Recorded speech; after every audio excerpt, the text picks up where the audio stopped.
안녕하세요, 속보입니다. 오늘도 여러가지 안 좋은 소식들을 전해드려야 될 것 같은데요. 어제 시장에서 주목해야 될 포인트를 5가지로 간단하게 빨리 정리해 보도록 하겠습니다. 우선 미국 시장이 결국은 또 장대 음봉을 만들어 버렸습니다. 시작할 때는 좀 괜찮았었는데 장중 내내 하락하면서 결국은 큰 폭으로 하락하는 모습을 보였고요. 그림을 보시는 것처럼 장대 음봉을 만들었습니다. 어제 하루 좀 괜찮아지나 싶었고 시작할 땐 좋았는데 계속 하락하는 모습을 보였다는 거죠.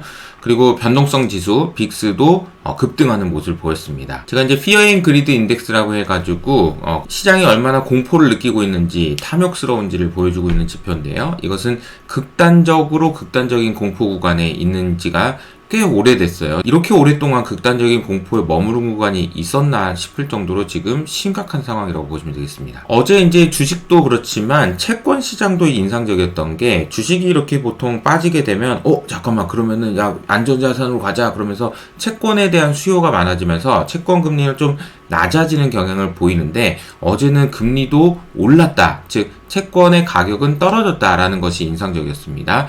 여러 가지 이유들이 있는데 연준이 인플레 때문에 금리 인하 못해 라는 의견 혹은 여기저기서 지금 시장이 지금 월가가 난리가 났어요. 그러면서 광범위한 디레버리징 그러니까 야 나 팔고 들어와 안돼 일단 들어와 이런 이제 분위기가 이어지면서 헤지 펀드들도 난리 났다 이런 이야기가 반영된 것 같습니다. 그리고 또 한 가지는 지금 중국 등 외국 중앙은행이 달러 자산을 매도하고 있다라는 루머들이 지금 월가에서는 있나봐요. 그러면서 이제 금리가 어제부터 이제 급등하기 시작했다라는 건데 특히 이제 30년물 금리가 크게 올랐다라는 것이 인상적입니다. 이러면서 주식뿐만 아니라 채권 시장의 변동성도 크게 올라가는 그런 모습을 보여주고 있죠. 그러니까 지금 시장이 극도로 위축되어 있는 상황이라는 걸 보여주고 있는 것 같습니다. 반면에 지금 연준에 대한 기대감은 오히려 더 커지고 있어요. 제발 좀 금리 인하 좀 해줘. 5월이라도 지금 어떻게 안 되겠니? 긴급 회의 안 하니? 니네? 이런 이제 분위기라고 보시면 되겠습니다. 자, 세 번째 제가 오늘 말씀드리고 싶은 건 이건데요. 원화와 위안화의 약세가 좀 심각해지고 있는 상황인 것 같습니다. 어젯밤에 원화가 크게 약세가 되면서 1485원까지 올라가게 됐는데요. 이 수치는 과거의 리만 사태나 아니면 IMF 외환위기 이전에는 본 적이 없는 수치거든요. 그래서 이렇게 되면은 좀 심각한데 라는 생각이 들 수 있는데요. 위안화도 좀 심각합니다. 위안화가 관세 전쟁이 시작된 4월 2일부터 약세 그리고 끝까지 싸우겠다고 했을 때 또 약세 그리고 50% 더 매겨 그러면서 또 약세를 보였는데요. 그러면서 지금 위안화 약세가 이런 식으로 급격하게 진행되고 있다라는 거죠. 문제는 뭐냐면 전고점을 돌파했다라는 거예요. 위안화 역시 마찬가지로 이것보다 조금 더 올라가게 되면 좀 심각해질 수 있다. 어디까지 갈지 모르니까요. 이런 문제라고 보시면 되겠습니다. 아마 미국과 중국의 관세 전쟁이 계속하는 동안에 중국이 계속 싸운다라는 의지를 표현하는 것도 역시 마찬가지로 위안화 약세가 될 수 있기 때문에 이 부분은 좀 주목해서 봐야 될 포인트인 것 같아요. 그 원자재 가격도 심각합니다. 특히 구리가 좀 문제인데요. 금 가격은 최근에 이제 상승하던 부분들이 되돌림이 있고요. 이 역시 마찬가지로 안전자산인 금도 빠져? 이런 분위기라는 거고요. 그리고 은 가격도 좀 정신 못 차리고 있죠. 그런데 가장 심각한 거는 닥터 쿠퍼라고 얘기하는 구리 가격입니다. 구리 가격의 하락이 지금 심상치가 않아요. 그래서 어제도 장대 음봉을 기록하면서 2% 하락했는데 역시 마찬가지로 유가도 지금 계속 하락하면서 이제는 60불을 하회해버렸습니다. 그러니까 지금은 인플레이션은 걱정할 게 아니라는 거예요. 오히려 이제 지금 고민해야 되는 것은 경기 침체 환율인데 어제 JP모건에 따르면은 시장에 반영되어 있는 경기 침체 확률이 진짜 점점 높아진다라는 얘기가 나옵니다.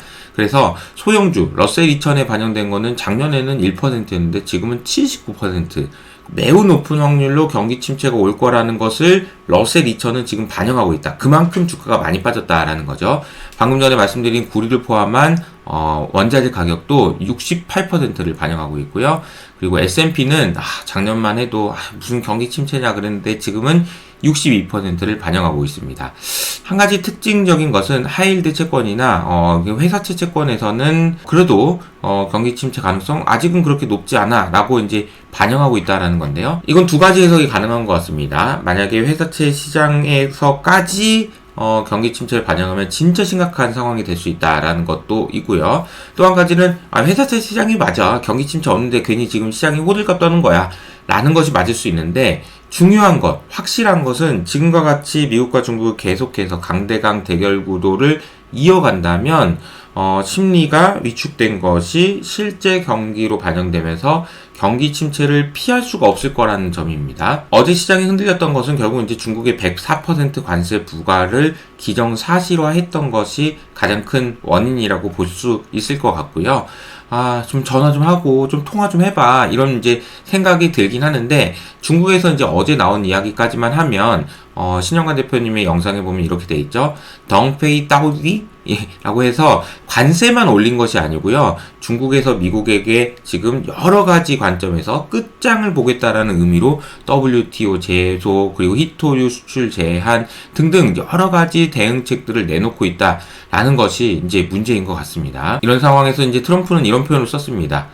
중국이 협상하자고 손을 내밀면 내가 은혜를 베풀어 줄게. 야, 나한테 이제 와서 무릎 꿇어. 라는 건데, 과연 이제 중국이 여기서 이제 무릎을 꿇을 것인지 어떨 것인지는 모르겠지만, 2018년에는 끝까지 싸우겠다라고 이야기하고 나서 얼마 있다가 좀 협상을 하기도 했어요. 그래서 트럼프 일기 때는 지금 이런 상황이었다라는 것을 트럼프는 기억하고, 야, 빨리 들어와 무릎 꿇어 라는 분위기인 것 같은데, 그때의 상황보다 지금 중국이 훨씬 더 지금 좀 올라온 상황이라서 이게 어떻게 될지 아무도 모르는 그런 상황이라고 보시면 되겠습니다. 이 그림은 도피비라는 텔레그램 채널 운영하시는 분에서 짤에서 가져온 건데요. 지금 상황에서 투자를 하는 분들 입장에서 생각해야 되는 아주 중요한 포인트인 것 같습니다. 주가가 급락하게 되면 한 가지 확실한 거는 변동성이 계속 커진다는 거예요. 이유 없이 급등했다, 이유 없이 급락하는 일이 반복됩니다. 근데 그런 시장의 상황에 대응해서 어제 주가 오르니까 또 사야지 하면서 또 다 들어가고 뭐 이런 상황이 되면은 손실이 누적될 수 있다는 점을 기억하셔야 될 것 같아요. 가급적이면은 현금을 아껴 쓰시고 생존하시는 것에 집중하시는 것이 필요하지 않나 라는 생각이 듭니다. 어려운 시장 환경이 이어지고 있는데요. 오늘도 힘내시고요. 저는 여기서 인사드릴게요. 안녕!